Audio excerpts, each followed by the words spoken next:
Hey guys, Mike here with EBR, and this is Ride1Up's Roadster V3, the latest release from the Roadster series of their city commuter bikes. And this time around, it's got a spec bump in nearly every single area. But more importantly, it's got a great low price. So stick around and let's do a deep dive on Ride1Up's Roadster V3.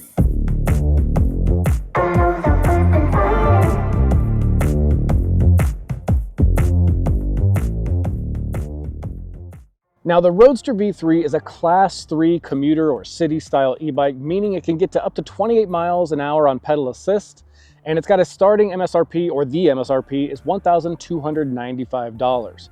Now, this bike has a max payload of 300 pounds, and its current weight, the way this large frame sits, is at 44 pounds. Now, when it comes to frames, there's a couple options here. So we have a high step here, but they also have a step through with a more drop-down bar at the top. Now that step through frame fits riders 5'1" to 5'10", and then they have a small and a large in this high step frame. Now the small high step frame fits riders 5'3" to 5'8", and this large fits riders 5'8" to 6'3".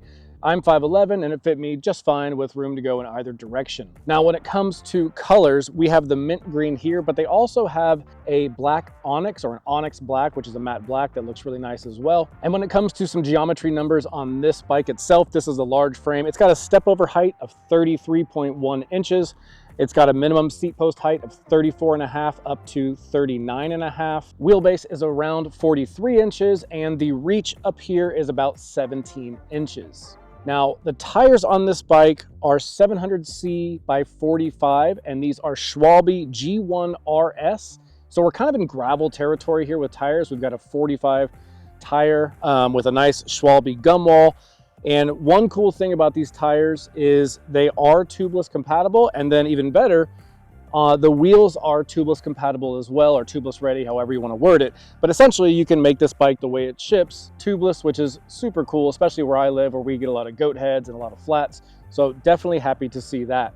Now, the tread pattern on this Schwalbe is, I'd say, perfect for what the bike is, which is a commuter or city bike. So you've got reduced tread in the center for speed, but you've also got some knobbies and beefier traction on the edges for things like cornering or just getting in when you need some grip on the tires.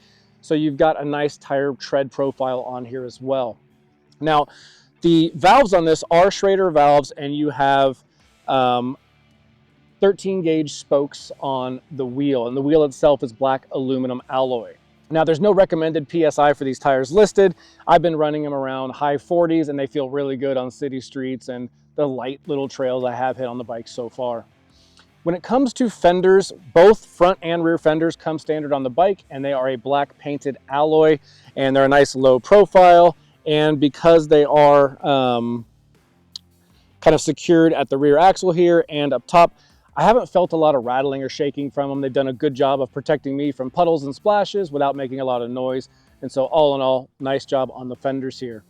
When it comes to lighting, there is a 120 lux headlight up front and an 8 lux tail light in the rear. Both are wired into the bike, and you can operate them via the display control up top. And as far as mounting points go, you have two. You can mount a cage or a tool accessory down here, and then you have another mounting point on the rear for a rear rack. So should you want to fit this out with a rack, they do have the Connect Plus wrap available from Ride1Up, although it is currently out of stock. But just know you have the ability to add water bottle cages and a rear rack. So let's talk about the motor and battery, because this is another area that got a nice spec bump. So in the rear, we have a rear hub motor that is now 500 watts, and it pushes out 50 Newton meters of torque, which is a nice bump up from the CF Racer we talked about recently that had 42. And this 500 watts with 50 Newton meters of torque feels really good when you're riding. And specifically, they moved away from the cadence sensor and their Ride1Up current-based system to what they now call their Intui-Drive torque sensor model. And while I don't know a lot of the technology for this specific Intui-Drive torque sensor, I can tell you from riding it all week, it feels really, really dialed in. It has a natural pedal assistance. It doesn't feel overbearing. It's not punchy like you would think, but when you want the power, it is definitely there. 500 watts, 50 Newton meters on a 44-pound bike is a really powerful combo, and getting up to 28 miles an hour with ease. It's just a very nice setup that they have here. Now, the battery itself is a 360 watt hour battery, which is made up from 36 volts and 10 amp hours. and that comes with a 1-year warranty along with the rest of the bike. Now, when it comes to range, they say you can get between 20 and 40 miles. I went and took it on a range test this week and I got 49.9 miles, so pretty dramatically surpassing their range estimations, which is always a good sign in my book. Now, last time we did the CF Racer from Ride1Up, a lot of the concerns were not being able to remove the battery. This time around on the Roadster, we do have a removable battery with a key. So let me flip the bike around and show you how that comes in and out. All right, so your bike, when you order this, will come with a key like many other e-bikes you see out there. And that gives you the ability to lock this battery in place or remove it and take it inside with you, whether that's work or in the house for charging or just security reasons. You have easy access to this battery. So you'll take the key, you'll pop it in here, turn it, and you'll see that will drop and unlock the battery. Now, what you'll want to do when you pull this out, there's a little button right here. It's not really easy to see, and that will allow it to fully come out. Now, if you don't hit that button, you can see that lines up with the frame, and you can easily mar that frame. I've already scratched it a little bit. So every time you put this in and out, make sure you're depressing that button. But nonetheless, this comes out, nice slim 360 watt-hour battery, and goes back inside. Push the button and locks in place. So really easy to install, remove, and reapply your battery. So when we talk about components on the Roadster V3, there's two kind of variations you can go with when you order this bike. So what we have here is the 10-speed version, but there's also a single-speed version. Now that single speed will come with a belt drive, a carbon belt drive with a 64-tooth big chainring up front, and the freewheel in the rear will be a 20-tooth freewheel. Now that's a good range for most scenarios, or a good setup, good setup for most scenarios. But we opted for, or at least we were sent for testing, this 10-speed version. Now this 10-speed version has a 42-tooth chainring in the front. We've got 170mm cranks, and then we have some basic plastic black flat pedals with reflectors. Now the rear is going to be that Shimano Deore 10-speed derailleur with a clutch, which is nice, so no chain slapping, especially if you hit light trails or have a lot of bumps where you're at. I always like seeing a clutch derailleur. And then the rear cassette is going to be an 11 to 36T rear cassette. So really nice range in this drivetrain. I love the fact that we're seeing Shimano Deore. Now we're up in those nice mid-tier drivetrains with some good reliability and precision. So super nice to see that. And it's been shifting great along with the 10-speed Deore shifter up in the cockpit, which we'll see in just a second. They also say they use a high torque chain. And now it looks the same as any other chain I've ever seen, but the fact that they're depicting that it's a high torque chain in their specs is a good sign. It's probably got some beefed up rollers or just increased ability to handle tension. And on a torque of an e-bike, I always like seeing that because drivetrains are the #1 victims of e-bikes. So to see a quality drivetrain with a high torque chain, which is just a very nice setup altogether. Now, when it comes to braking, that's another area they didn't skimp. So we have Tektro hydraulic disc brakes, and these are 2-piston calipers mated to 160mm rotors with a 1.8mm thickness. And that's gonna be both front and back. These hydraulic disc brakes are a nice setup. 160s is more than enough for a bike that is this light and doesn't have a big performance aspect to it. You're not looking to go downhill or anything crazy on this. So 2-piston calipers, 160 rotors, hydraulic disc brakes made by a reputable brand like Tektro, which means servicing and maintenance will be no issue, along with this drivetrain, another area where all bike mechanics are going to be familiar with it. So just a really, really solid setup. And at a bike at $1295, again, it just seems like a lot of good value. Now, moving up to the saddle and seat post, the seat post is going to be a diameter of 28.6mm. It's an aluminum seat post, and then you have a Cell Royale Vivo, nice kind of narrow yet still comfy, good commuter saddle. Now, moving up to the cockpit, the bike itself is rigid, so we have no suspension, nothing up front in the fork. We have a rigid fork, and then the cockpit itself is a nice clean design. We have an aluminum bar here with a 31.8mm bite. We have a 15-degree rise in the stem, and Ergotech ergonomic black rubber grips on both sides. We have our Tektro brake levers on both sides, Shimano Deore 10-speed with a window to kind of let you know what gear you're in, with trigger shifters, which is a really nice setup. And over here, this little black box is actually the color display. And it's their Velo Fox color display, and it's got your throttle, PAS down, PAS up, and then your buttons. And we'll go into that section in just a second. And then finishing off the cockpit, you have a headlight and a reflector. The headlight is a 120 lux headlight. And all in all, the wiring is very clean with just your brake and brake and shifting levers and your display cables going into the stem where they're internally routed. So very clean, very nice setup, and really these are really starting to look like bikes you would expect to see in some of the bigger legacy brand lineups. Just a very clean, nice setup. All right, so this is the VeloFox color display. Now this is a 1.4-inch screen, and I know that's not very big, but it actually has all the info you're going to need at a quick glance. And sometimes I don't like the big giant displays, so I kind of am partial to this smaller display. But let's go ahead and turn it on. You hold the button up top. As far as buttons go, you have an on-off, you have your select button, PAS and PAS down, and then your throttle right here. So this is your home screen. You're going to have your battery and a visual bar and percentage, your current speed along with your current PAS level. It's in boost, but you have everything from off, eco, tour, sport, and boost.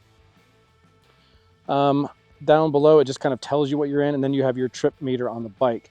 But you can also see some other screens by hitting this button just once, and that will take you to this screen, which will kind of give you some snapshots. You have the trip at 73, the bike's odometer 73, average speed 13.5, and max 33.1. Hitting it again will show you how often you use each riding mode. So the majority of ours has been in eco mode and around that 12 to 13 mile an hour. And then hitting it again will show you your average watts, your max watts, your voltage, and your motor's watts. And then hitting it again takes you back to the home screen. Now, if you want to get into some more display specific settings or bike tuning settings, you can go into some advanced settings by holding the selection button, and then that will go ahead and load that up. And here you'll see you can use these up and down arrows. You can change the units from kilometers to miles. You can change the backlight brightness, riding mode, which will have class 1, 2, and 3. So you can change how this bike performs pedal assist wise. It's currently in class 3. We'll go up here to exit. Battery type. These are going to be riding, not riding, but battery display mode. So mode 1 shows a solid bar. And if you go down to mode 2, you'll see it change. It takes away the numerical percentage and puts it into a 4-bar meter. But we'll put that back in mode 1. I kind of like seeing both up there. And we will exit. So auto sleep will let you change how long the bike turns off after no use. Here is you can set the password. This is where you can get your display info, things like the versions, firmware, serial numbers, things like that. You can back out and do the same thing for the controller. You can see parts number, versions, and firmware. We'll back out of this. And then there are some advanced settings. You'll need to get a password from Ride1Up to go into for some deeper stuff. And then you can reset everything on the bike by using that feature if you're having a problem. And then you can just simply exit out. And that makes up the display on the Ride1Up Roadster V3. All right, guys, it's time for my favorite part of any review where I can talk less and pedal more. We're going to take the Roadster V3 out for a ride on our city streets here. We'll kind of just chat about how it feels, how the motor feels, the braking, and some overall general thoughts about ride quality. And then we'll go meet up with Ben, our mechanic, and get his thoughts on the Roadster V3.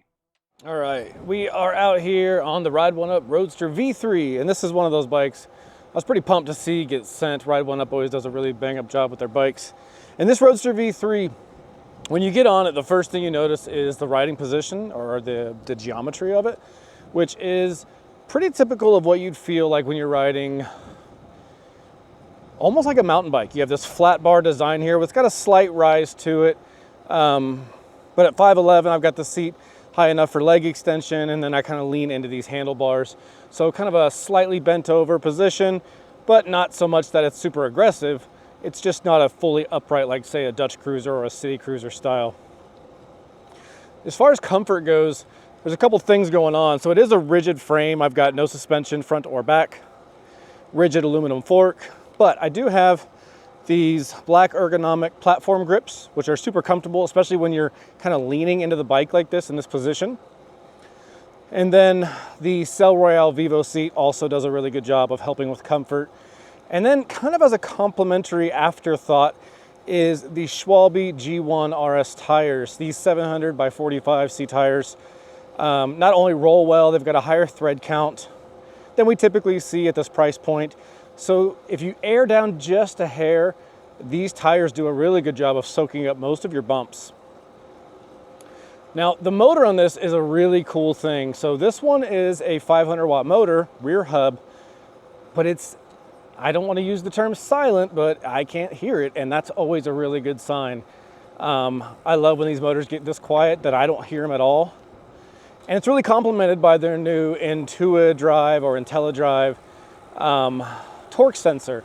Now this is the first one. I think it's a new release, this torque sensor from Ride1Up, because I've not seen it on other previous bikes.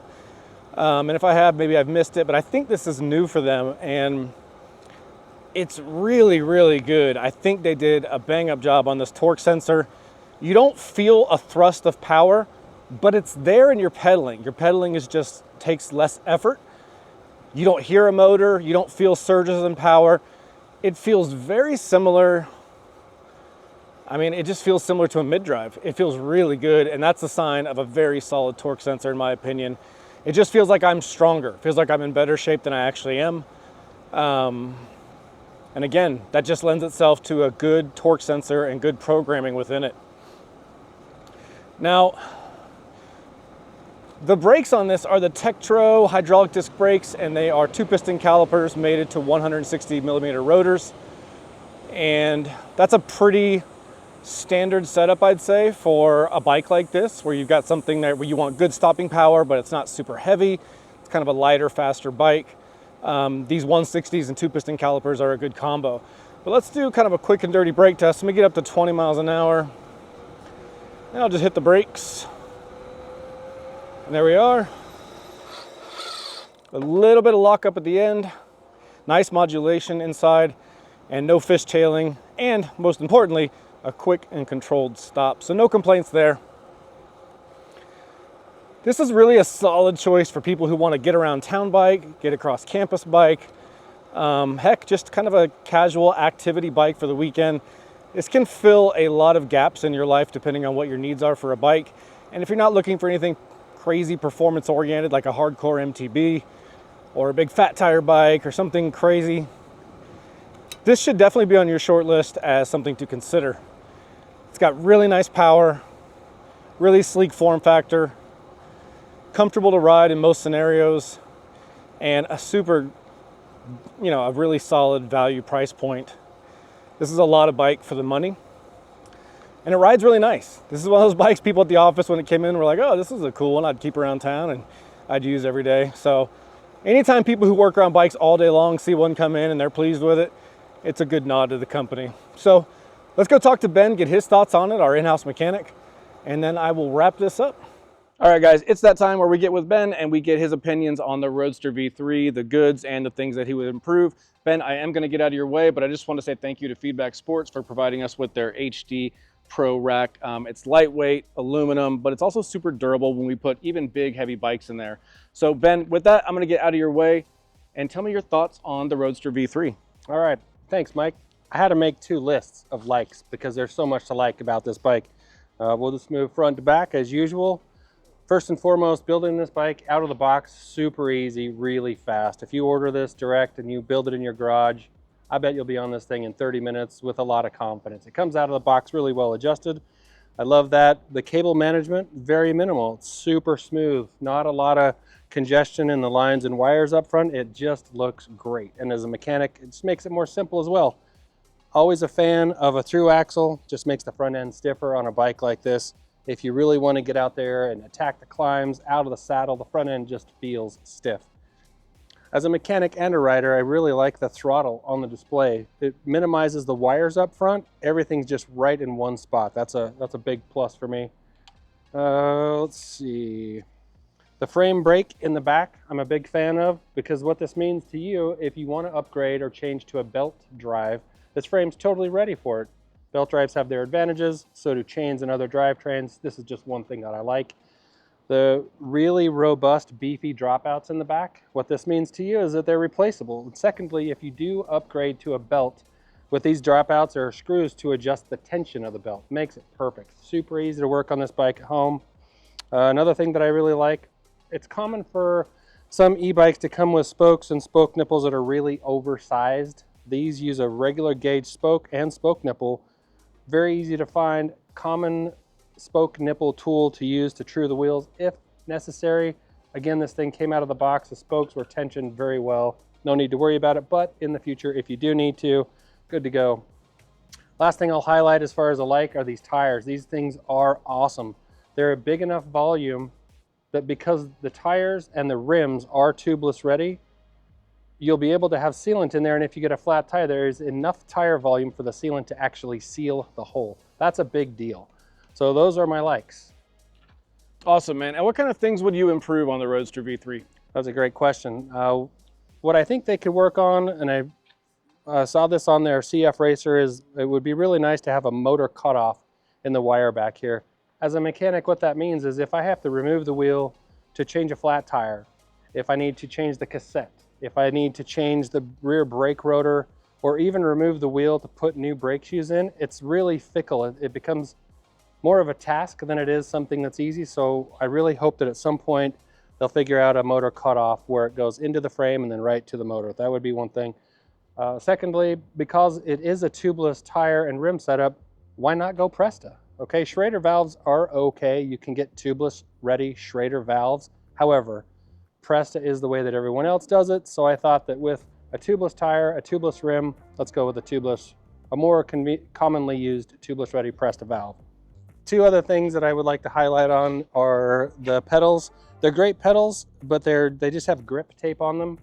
Okay, these are great for flip-flops. I love riding bikes in flip-flops, but this isn't a bike you're riding in flip-flops. It would be nice with these plastic pedals to have some little spikes molded in so they hold onto your shoes a little bit better. You're probably going to wear closed-toed shoes.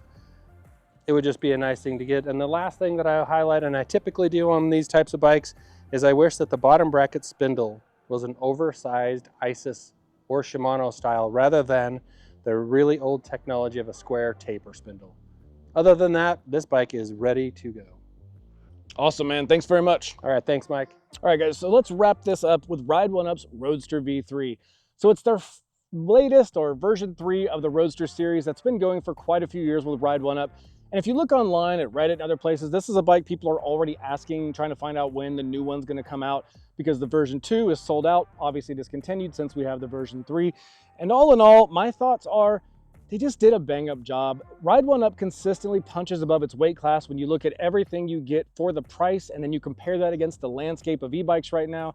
In my opinion, they're just a solid value e-bike maker that puts out bikes that really have the features and things people who ride bikes are going to want. Things like quality components like Deore and hydraulic disc brakes and tubeless ready tires, Schwalbe tires. It's just, and a good form factor, a light, small frame. It's one of those bikes that if you're looking for an e-bike, but you do see all these big fat tire bikes and beefy frames and bikes that weigh north of 70 pounds, and that's not what you're going for, but you want to get around in town without spending a ton of money and having an e-bike to commute or ride around campus, that's where this bike really, really shines. So all in all, I've been very impressed with the bike. It's hard to find a better value, in my opinion, for something like this.